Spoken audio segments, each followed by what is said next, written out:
Ilkay Gundogan tem 34 anos, uma carreira construída nos maiores clubes do futebol europeu.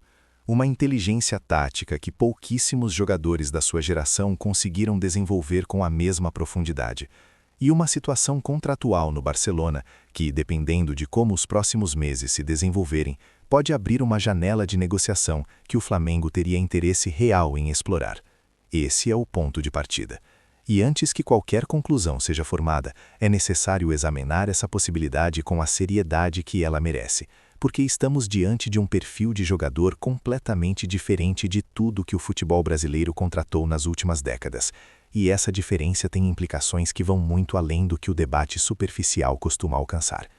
Gundogan não é um jogador de estatísticas óbvias. Ele nunca foi artilheiro, nunca liderou o ranking de assistências, nunca foi o nome que aparece primeiro quando se fala em jogadores decisivos de forma imediata e visível. Mas durante mais de uma década no Manchester City, sob o comando de Pep Guardiola, ele foi o jogador que o sistema precisava para funcionar quando tudo o mais falhava. Era o tipo de meia que não chamava a atenção até o momento em que sua ausência tornava o time irreconhecível. Essa característica, que no futebol de entretenimento parece uma limitação, é na verdade o sinal mais claro de sofisticação tática que um atleta pode apresentar. Jogadores que fazem o sistema funcionar sem precisar de protagonismo explícito são os mais difíceis de encontrar e os mais subestimados pelo mercado quando chegam a determinada idade. A trajetória de Gundogan pelo City é um estudo de caso sobre como um jogador pode se reinventar dentro do mesmo sistema ao longo de anos sem perder relevância.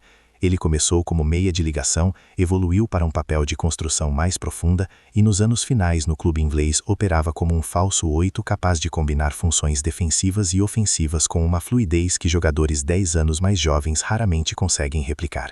Quando saiu para Barcelona em 2023, numa transferência surpreendente por ser gratuita, a experiência foi tecnicamente bem-sucedida em campo, mas turbulenta no aspecto institucional, com declarações públicas sobre a dificuldade de adaptação ao ambiente catalão que geraram ruídos desnecessários e aceleraram conversas sobre uma possível saída antes do fim do contrato.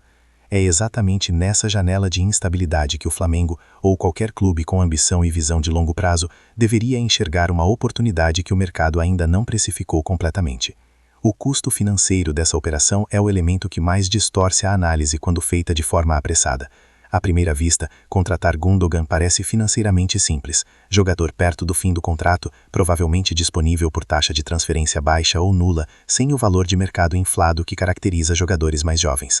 Essa leitura está parcialmente correta, mas ignora a variável que realmente define a viabilidade da operação para o futebol brasileiro: o salário.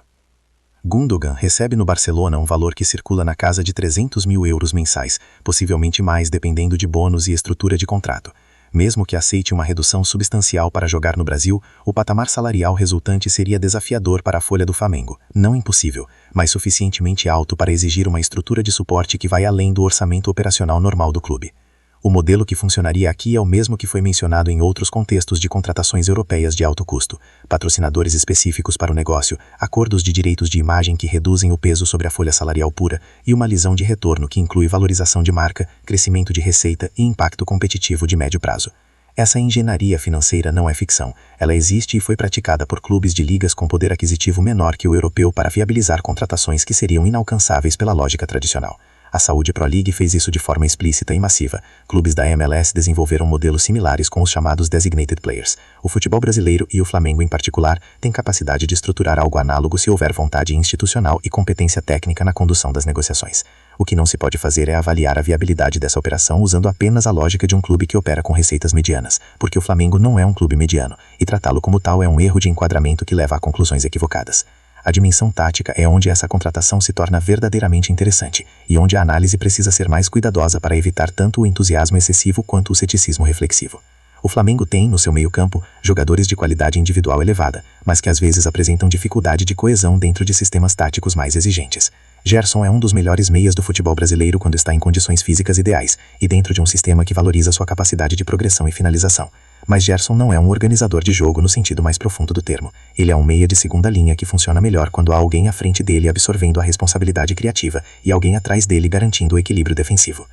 Gundogan poderia ocupar exatamente o papel que falta nessa estrutura, o meia organizador que distribui o jogo com critério, que posiciona o time defensivamente sem precisar de instrução constante, e que eleva o nível de tomada de decisão coletiva simplesmente porque sua presença em campo obriga os outros jogadores a tomarem decisões mais racionais. Esse impacto é invisível nas estatísticas de destaque, mas completamente mensurável no resultado coletivo ao longo de uma temporada. Há um paralelo que vale construir com cuidado, não para inflar expectativas, mas para ilustrar o tipo de efeito que jogadores com essa formação produzem em contextos similares.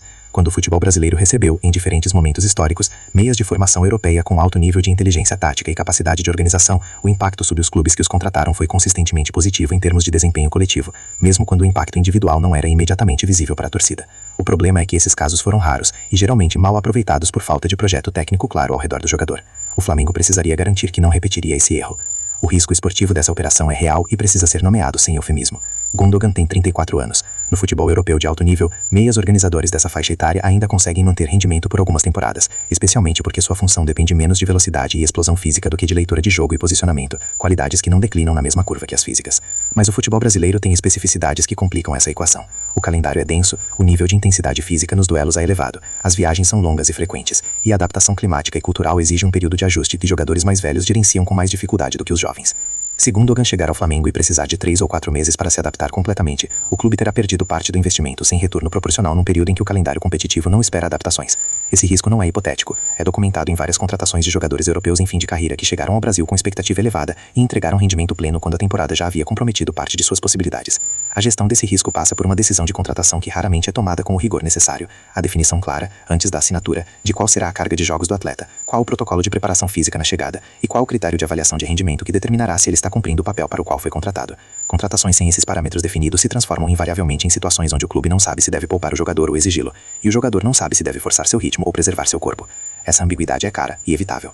A expectativa da torcida é uma variável que merece tratamento específico, porque no caso de Gundogan, ela funcionaria de forma diferente do que em contratações de perfil mais conhecido pelo público brasileiro. Diferente de um atacante famoso ou de um jogador com passagem recente pela seleção brasileira, Gundogan não chegaria com o peso de uma expectativa emocional prévia. A torcida do Flamengo em sua maioria o conhece de forma superficial, sabe que jogou no City e ganhou Champions League, mas não tem a familiaridade afetiva que cria pressão imediata e desproporcional sobre o rendimento inicial. Essa ausência de carga emocional prévia pode ser uma vantagem real. Permite que o jogador se adapte com menos exposição, que o técnico o utilize de forma gradual sem enfrentar questionamentos públicos a cada partida abaixo do esperado, e que o clube construa a narrativa do investimento com mais controle sobre o timing e o enquadramento. Quando a torcida eventualmente entender o que Gundogan faz em campo, e ela entenderá, porque sua qualidade é o tipo que se torna evidente com o acúmulo de partidas, o impacto sobre a percepção do projeto do clube será mais sólido e mais duradouro do que o entusiasmo imediato que contratações de alto perfil midiático costumam gerar e raramente sustentam. Há uma dimensão dessa análise que precisa ser abordada com a honestidade que o tema exige, a questão da liderança dentro do vestiário. Gundogan foi capitão do Manchester City, foi figura central em vestiários de alto nível por mais 10 décadas, e tem o tipo de perfil comportamental que influencia ambientes de forma positiva, sem precisar de gesticulações ou discursos. Esse ativo intangível tem valor concreto num clube como o Flamengo, que em determinados momentos apresentou fragilidade de liderança interna que afetaram o desempenho coletivo em situações de pressão.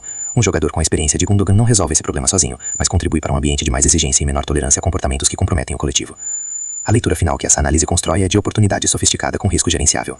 Gundogan não é o que vai vender mais camisas, nem a que vai gerar mais manchetes na chegada.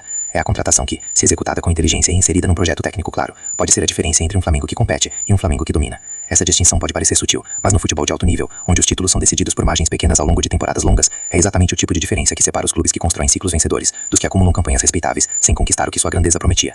Investir nisso, com os olhos abertos para os riscos e com estrutura para gerenciá-los, é o que distingue gestão esportiva de administração de expectativas.